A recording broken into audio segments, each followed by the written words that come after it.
हर हर महादेव दोस्तों, आप सुन रहे थे मेरे साथ मनमर्जियां भाग 6। मिश्रा जी के कहने पर शगुन कानपुर वापस चली आई, लेकिन गुड्डू का ख्याल वह अपने दिल से नहीं निकाल पा रही थी। कुछ देर बाद उसे नींद आ गई। पारस बाहर बेंच पर बैठा शगुन के बारे में ही सोच रहा था। हालात ऐसे हो चुके थे कि किसी को कुछ समझ नहीं आ रहा था। मिश्रा जी ने शगुन को वापस तो भेज दिया, लेकिन उधर मिश्राइन ने उनसे इस बात पर बहस कर ली और किसी भी सूरत में शगुन को घर वापस लाने की बात कही। अगली सुबह डॉक्टर के आने के बाद पारस ने उनसे शगुन को घर ले जाने की बात कही, तो डॉक्टर ने कुछ दवाइयों के साथ शगुन को डिस्चार्ज कर दिया। पारस जब डॉक्टर से बात कर रहा था, उसी वक्त गुप्ता जी और प्रीति भी शगुन से मिलने हॉस्पिटल चले आए।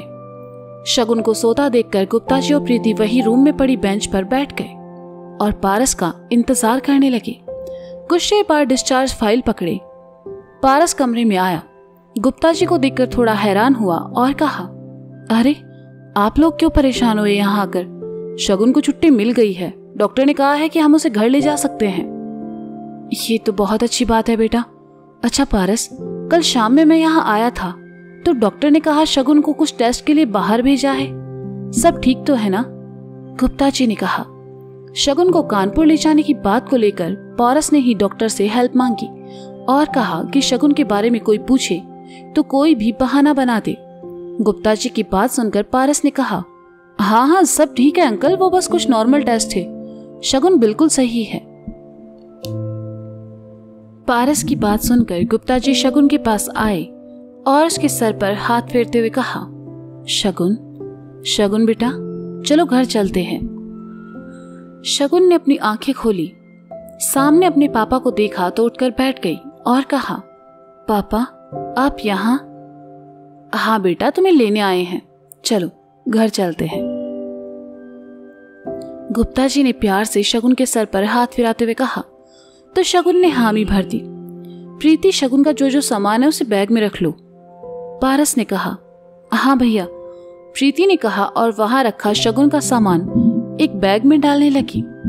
शगुन के चेहरे पर उदासी और आंखों में खालीपन पसरा हुआ था।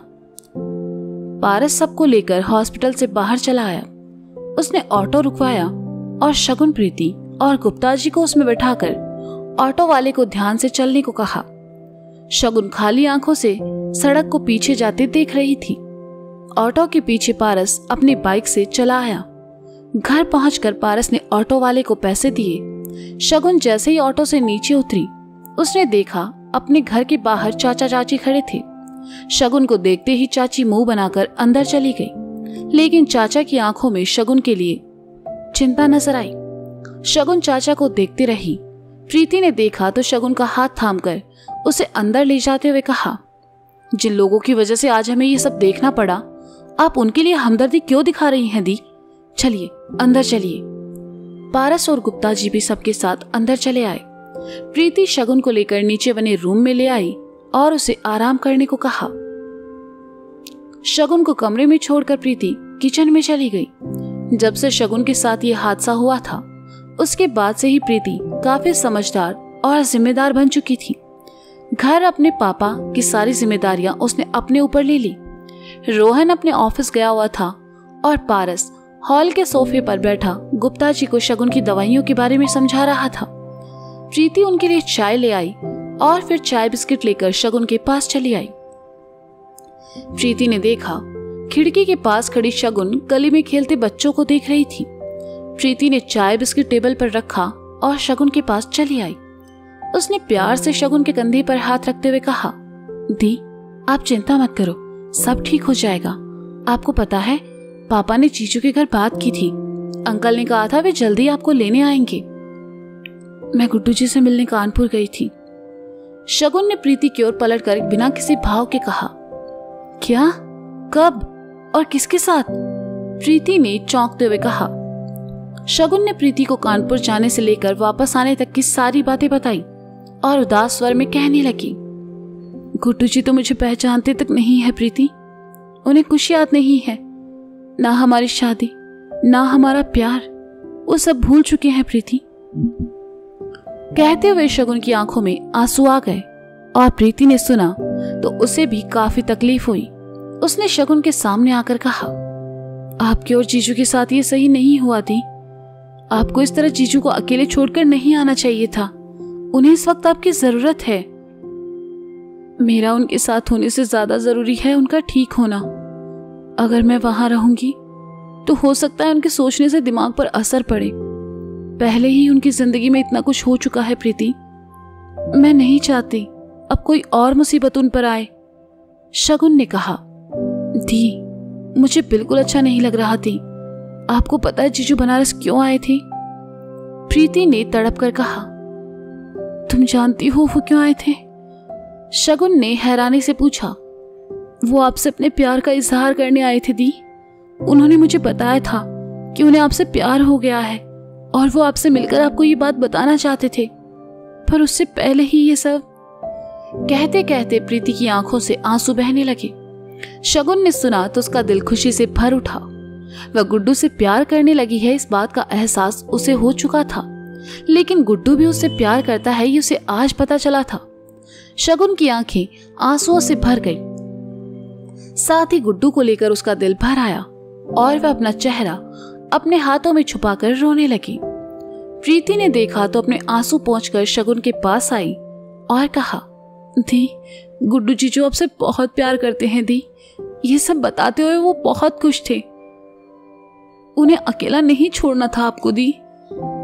शगुन ने सुना तो प्रीति के गले लगकर रोने लगी और कहने लगी, मैं समझ ही नहीं पाई प्रीति कि उन्हें उससे प्यार हो गया है। वो हमेशा कहते थे कि उन्हें मेरा साथ अच्छा लगता है। मैंने उन्हें बदल दिया है, लेकिन मैं उनकी भावनाएं समझ ही नहीं पाई। वो मुझसे प्यार करते हैं लेकिन आज उन्हें मैं याद तक नहीं हूँ प्रीति। महादेव ने मेरी किस्मत में ये कैसा प्यार लिखा है, वो मेरे होकर भी मेरे नहीं है। मत रोइए दी, मैं आपका दर्द समझ सकती हूँ और यकीन मानिए इस वक्त गुड्डू जीजू भी इसी दर्द से होकर गुजर रहे हैं, प्रीति ने कहा। शगुन ने अपने आंसू पोंछे और सिसकते हुए प्रीति से कहने लगी, पता है प्रीति, बनारस आने से पहले उन्होंने मुझसे कहा था कि वो मुझसे मिलना चाहते हैं, मुझे कुछ बताना चाहते हैं, लेकिन अब वो सब भूल चुके हैं। उन्हें कुछ भी याद नहीं है प्रीति। दी, आपको अपने महादेव पर भरोसा है ना? देखना वो सब ठीक कर देंगे। आप और जीजू एक दिन फिर साथ होंगे दी, बस अपने प्यार पर भरोसा रखिए। प्रीति ने कहा तो शगुन खामोश हो गई और खिड़की से बाहर देखते हुए हाथ जोड़कर सामने दिखते महादेव के मंदिर को देखकर प्रार्थना करने लगी। पारस बाहर गुप्ता जी के साथ बैठा था। कुछ देर बाद प्रीति भी चली आई तो गुप्ता जी ने प्रीति से इशारा किया। प्रीति अंदर गई, वापस आई तो उसके हाथ में एक लिफाफा था। प्रीति ने लिफाफा लाकर गुप्ता जी को दे दिया। गुप्ता जी ने पारस की ओर देखा और फिर वो लिफाफा पारस को थमा दिया। पारस ने देखा उसमें कुछ रुपए हैं तो उसने कहा, ये आप क्या कर रहे हैं? शगुन के लिए मैंने जो किया वो एक दोस्त होने के नाते किया है, आप उसे एहसान समझ रहे हैं? नहीं बेटा, ऐसा कुछ भी नहीं है। तुमने जो किया वो तो कोई अपना भी नहीं करता, बस तुम ये पैसे रख लो। गुप्ता जी ने कहा, लेकिन अंकल मुझे बिल्कुल अच्छा नहीं लगेगा। पारस ने उदास होकर कहा, मैं पैसे तुम्हारा दिल दुखाने या एहसान समझकर नहीं दे रहा हूं पारस, मुझे अच्छा लगेगा बेटा, प्लीज रख लो। गुप्ता जी ने कहा। गुप्ता जी के इतना कहने पर पारस ने वो पैसे रख लिए और वहां से चला गया। गुप्ता जी उठकर शगुन के पास चले आए। कानपुर उत्तर प्रदेश। गुड्डू को अगली सुबह आईसीयू से प्राइवेट रूम में शिफ्ट कर दिया। सर की पट्टियां खोली जा चुकी थी, जख्म अभी भरे नहीं थे। गुड्डू के सर के सारे बालों को हटा दिया गया। जिस बालों से गुड्डू को बहुत प्यार था, जिनमें दिन भर वो 20-25 बार हाथ घुमाता था और किसी को अपने बाल छूने तक नहीं देता था, चोट की वजह से उन्हें हटाना पड़ा। आधे अधूरे बाल बुरे लग रहे थे। कमरे में गोलू, मिश्रा जी, मिश्राइन, सोनू भैया और वेदी मौजूद थे। अम्मा भी मिलना चाहती थी अपने गुड्डू से, लेकिन आ नहीं सकती थी। गुड्डू सो रहा था, सब बैठे उसे देख रहे थे। कुछ देर बाद गुड्डू की आंखें खुली। वह उठा तो मिश्राइन ने उसके पास आकर उसे सहारा देकर बैठाते हुए कहा, अब कैसे हो बेटा? हम ठीक है अम्मा, हमें घर जाना है, गुड्डू ने कहा। गुड्डू, पहले ठीक हो जाओ, फिर चलेंगे घर। मिश्रा जी ने उसके पास आकर कहा, कब जाएंगे घर? गुड्डू ने बच्चों की तरह पूछा। जाएंगे गुड्डू भैया, जल्दी जाएंगे, गोलू ने आकर कहा। गुड्डू अब ठीक था और सबसे बातें कर रहा था। ये देखकर मिश्राइन और मिश्रा जी को तसल्ली मिली। कई दिनों से मिश्रा जी ठीक से न खा पाए न सो पाए, इसलिए सोनू भैया अपनी गाड़ी में वेदी, मिश्रा जी और मिश्राइन को लेकर घर चले गए। गोलू को गुड्डू के पास ही छोड़ दिया। गोलू बेंच पर बैठा था और गुड्डू बिस्तर पर लेटा उसे देख रहा था। गोलू को उदास देखकर गुड्डू ने कहा, का गोलू, इतना उदास काहे हो? भैया तुमको शगुन याद है? गोलू ने एकदम से सवाल किया। शगुन? कौन शगुन? गुड्डू ने कहा। कोई नहीं, अच्छा बाबू याद है? गुड्डू ने कहा। हाँ, बाबू को कैसे भूल सकते हैं यार, का मस्त पपड़ी बनाता है वो। पता है गोलू, चाय बिस्किट खा खा कर ना टेस्ट खराब हो चुका है हमरा, कुछ चटपटा खाने का मन कर रहा है। गुड्डू ने लार टपकाते हुए कहा, साला इनको बाबू तक याद है और हमारी भाभी नहीं, कैसे उटपटांग याददाश्त गई है इनकी भी। गोलू ने मन ही मन खींचते हुए कहा, गोलू, ए गोलू, कहाँ खोए हो यार? सुनो यार, बहुत ही दर्द हो रहा है हाथ में।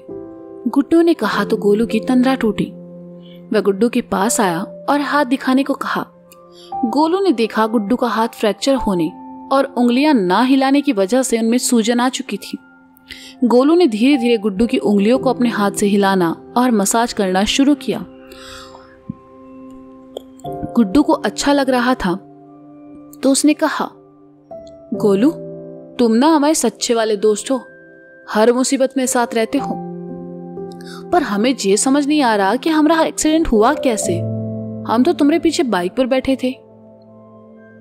अब इन्हें कैसे बताऊं कि उसके बाद क्या क्या हुआ है, क्योंकि ये तो सब भूल चुके हैं।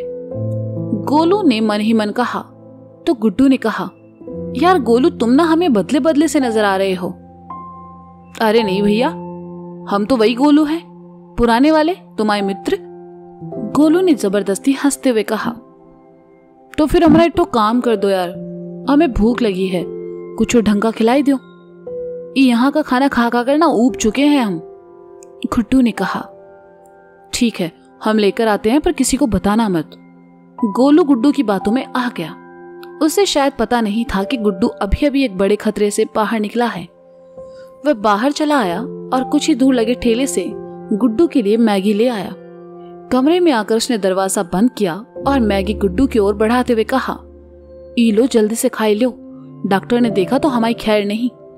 गुड्डू ने मुस्कुराते हुए मैगी ले ली और खाने लगा। गोलू को शगुन का ख्याल आया तो उसने एक बार फिर गुड्डू से कहा, अच्छा गुड्डू भैया, आखिरी बार बनारस कब गए थे हम? गोलू फाइनल ईयर के एग्जाम में गए थे, फेल होने के बाद, गुड्डू ने एकदम से कहा। तो गोलू को लगा गुड्डू को शगुन याद आ जाएगी, तो उसने जल्दी से कहा, और वहां शगुन से भी मिले थे हम। शगुन? गोलू जी, बार बार शगुन का नाम काहे ले रहे हो तुम? कौन है जे, और हम कब मिले इससे? गुड्डू ने थोड़ा परेशानी में कहा। अरे भैया, हम तो देख रहे थे कहीं एक्सीडेंट की वजह से तुम्हारी याददाश्त तो नहीं चली गई, गोलू ने दांत दिखाते हुए कहा। तो गुड्डू ने गर्दन झटकी और फिर चुपचाप मैगी खाने लगा। उसे देखते हुए गोलू ने मन ही मन कहा, लगता है भैया को सच में भाभी याद ही नहीं है। तो दोस्तों, ये था मनमर्जियां भाग 6। इसका अगला भाग आप जल्द ही सुनेंगे मेरे साथ। तब तक के लिए शुक्रिया, बाय बाय, अपना ख्याल रखें और हाँ, सुनते रहें मनमर्जियां मेरे साथ। Bye bye.